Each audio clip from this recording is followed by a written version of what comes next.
तर मुंबईतील जागा वाटपावरून मुंबई काँग्रेसच्या अध्यक्षा वर्षा गायकवाड यांच्यामार्फत नाराजी व्यक्त करण्यात आली आहे। मुंबईमध्ये 2 ते 3 जागा मिळाव्या अशी आम्हाला अपेक्षा होती असं देखील वर्षा गायकवाड यांनी म्हटलंय। काँग्रेस नेत्यांनी कठोर भूमिका घ्यायला हवी होती असं मत देखील आता वर्षा गायकवाड यांनी मांडलंय। पक्षश्रेष्ठींकडे आम्ही आमचं म्हणणं मांडल्याची माहिती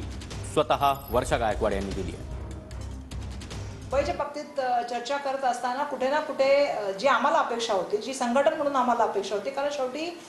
पक्ष संघटनेमध्ये काम करत असताना संघटनेच्या आणि कार्यकर्त्यांच्या पण काही अपेक्षा असतात आणि जो कार्यकर्ता झेंडा पक्षाचा उचलतो त्याला असं वाटतं की पक्षाला प्रतिनिधित्व मिळालं पाहिजे आणि त्यामुळे आमची भूमिका अशी होती की महाराष्ट्र प्रदेशे काही भूमिकेच्या बाबतीमध्ये कठोर भूमिका घ्यायला हवी होती आणि त्या ठिकाणी आपली भूमिका मांडायला पाहिजे होती। आता पक्षश्रेष्ठींकडे आम्ही आमचं म्हणणं सांगितलेलं आहे आणि पक्षश्रेष्ठींच्या नंतर सगळ्यांच्या निर्णयानंतर महाविकास आघाडीच्या ज्या सीटा डिक्लेअर झालेल्या आहेत येणाऱ्या काळामध्ये जे आहे असं आम्ही सांगितलं मध्ये पण मी की आम्ही आमचं म्हणणं सातत्याने सांगत आलो, असं नाही की आज सांगतोय।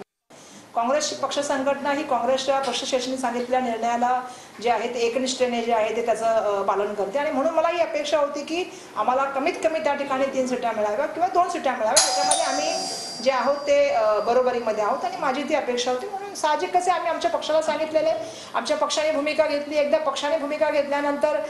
पक्षाचा कार्यकर्ता म्हणून काम करणं ही आमची नैतिक जबाबदारी आणि तुम्हालाही माहिती आहे की मी काँग्रेस पक्षाची एकनिष्ठ कार्यकर्ता आहे आणि म्हणून पक्षाने घेतलेल्या निर्णयाचा आम्ही त्या ठिकाणी स्वीकार केलेला आहे आणि येणाऱ्या काळामध्ये आम्ही